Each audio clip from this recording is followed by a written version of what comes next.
We're gonna get on this river, hopefully do some birding while we're on there.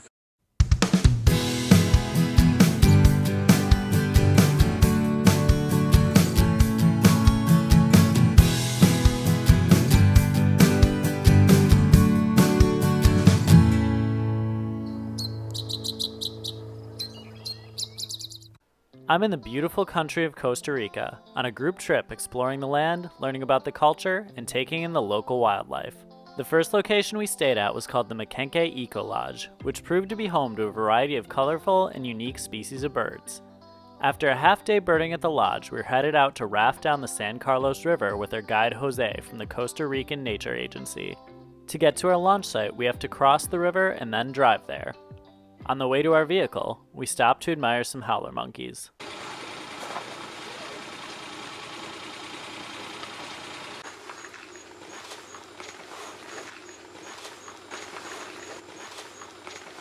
The mantled howler monkey is one of the loudest creatures in the Costa Rican forest. Males have an enlarged hollow bone near their vocal cords called a hyoid bone that helps to amplify their call, which they are named for. The diet of howler monkeys consists of large quantities of leaves, which takes a lot of energy to digest. Therefore, when they're not foraging, they spend a lot of time resting and sleeping. In this group, we saw adults and juveniles. After getting some good looks, we crossed the river to get to our tour bus to drive to our launch site up the river. Turns out you can see a lot of unique and beautiful bird species just by birding from the roads.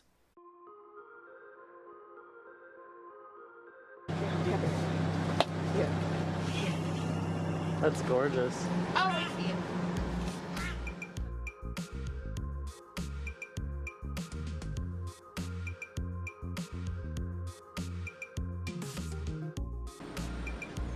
Oh, yeah. That's awesome.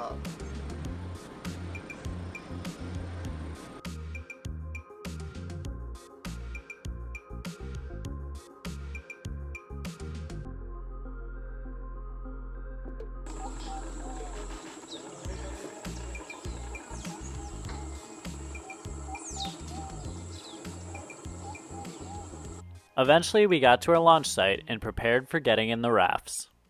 We had an incredible stretch of road birding from the bus. Our guides were helping us pick out birds, and we saw scarlet macaw, gray hawk, a bunch of other awesome stuff. So we're gonna get on this river, hopefully do some birding while we're on there, and then end up back at the place we're staying. So super stoked about the day so far, excited to see what we see out on the water.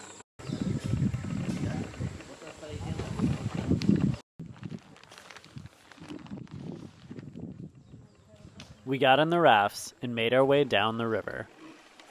Unfortunately, it started to rain, making me hesitant to take out my camera and risk getting it wet. Nevertheless, I was able to get some views of some new species.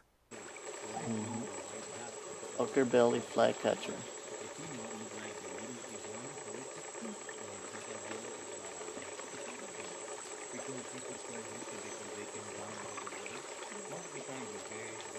Yep. Lineated woodpecker.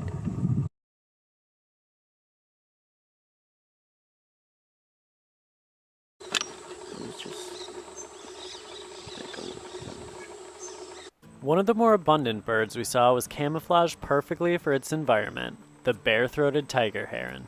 The bare-throated tiger heron is a large heron, normally found in parts of Mexico and Central America. Named for a patch of bare yellow skin on their throat, this bird has striking plumage, with striated tan, brown, and black patterning on their throat and body, with white and tan stripes running down the front of their neck. Bare-throated tiger herons feed on fish, amphibians, invertebrates, and more. They can be found in both freshwater and saltwater habitats, building stick platforms for nesting. On the water, we also noticed a plumed basilisk, which is also known as the Jesus Christ lizard, due to their ability to run short distances on water. Eventually, we stopped on shore to take a break and had a run-in with an incredible species, the great green macaw. That's cool. Those are green macaws. Those were greens? Yeah. They were a different color, I noticed. The great green macaw is one of the largest macaws in the world. They can be identified by their vibrant emerald plumage, red coloration near their bill, blue wing feathers, and blue and red tail feathers. Unfortunately, they are currently listed as critically endangered. As of 2021, it was estimated that there were only about 500 to 1,000 great green macaws left in the wild, mostly due to habitat loss and poaching of chicks for the pet trade. Conservation efforts are currently underway by multiple organizations in an effort to save this beautiful species.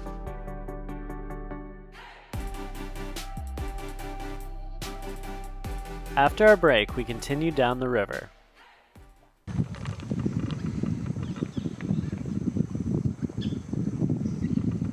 That's good, Adam.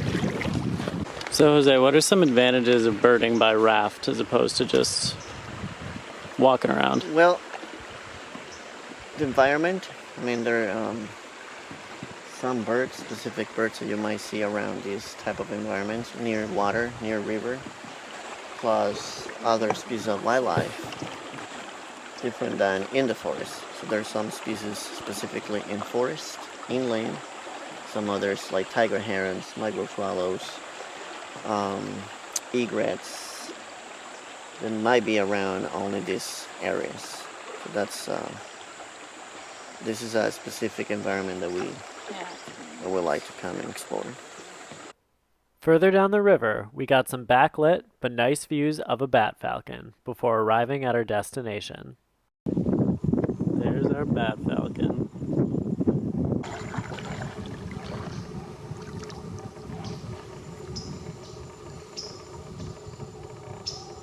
Overall, that was a really great trip.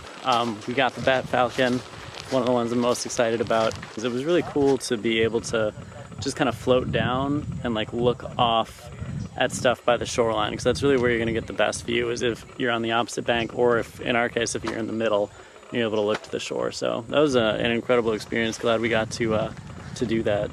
Overall, we were able to see a variety of species on the trip to our launch site and on our way down the river. Birding by raft is truly a unique experience, allowing us to see species from a different perspective. If you ever have the chance to try it, I would highly recommend it. You never know what you might see. Thanks for watching. We'll see you next time on Badgerland Birding.